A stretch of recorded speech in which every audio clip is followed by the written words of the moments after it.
The thing that really brought me here was the USF itself, the students. And when I came here for my interview, I found them to be not just bright, but interesting, curious, engaging, adventuresome.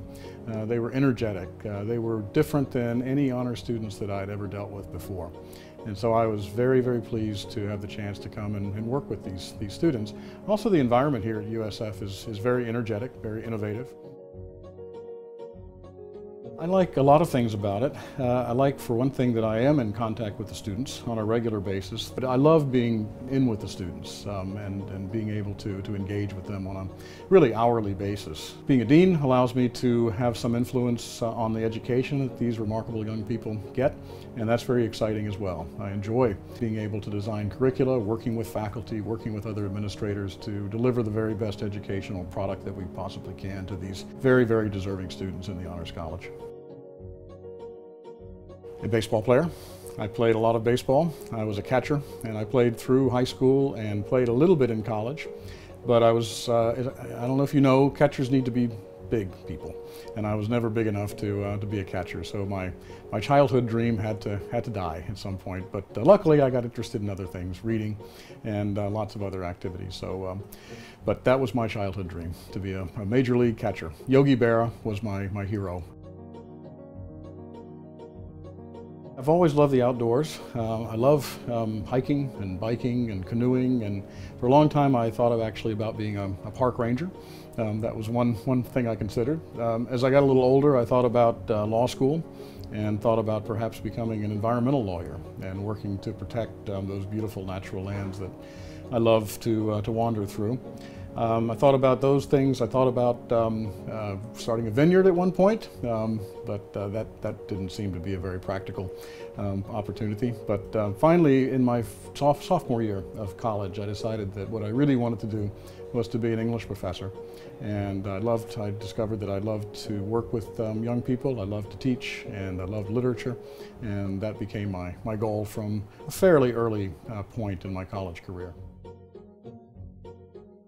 If I'm not working and catching up with the week, we're outdoors. My wife and I love to ride bikes. We love to canoe.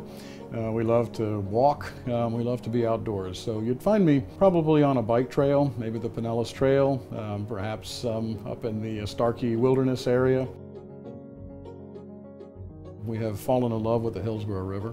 I think it's one of the most beautiful places I've ever seen, and I've traveled a bit around the world. I think it's a gorgeous river. We like to go upstream and get away from signs of human habitation and commune with the alligators, and it's a beautiful, very special place. We have a cat, a very old and wise cat. She's very scary. She outsmarts us on a regular basis. We've had her for a long time. She was just a tiny little kitten when we got her. She showed up at our house, and we've kept her all these years. But we've almost always had a dog. We just lost our good friend, our little dachshund. She died a couple of months ago.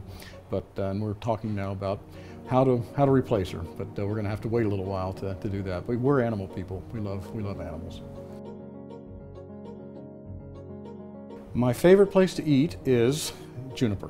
I love to go over there and sit down with the honor students and enjoy their company. In fact, we have a regular meeting once a month. We have lunch with the deans, and my assistant deans and we go over there and sit down with about anywhere between 10 and 20 students and talk with them, and that's a great way to get to know them. We ask them what's on their mind, and over food somehow conversations just flow better, and I learn a lot about what they're thinking about and what they're aspiring to, and it helps me when I go back to the office to think about where to go from here with the Honors College. But I love doing that, and the food's good. My father worked for a large oil corporation and was moved all over the world, and we moved about every 2 to 3 years. So Louisiana and New Orleans were always home, but I lived in Rome.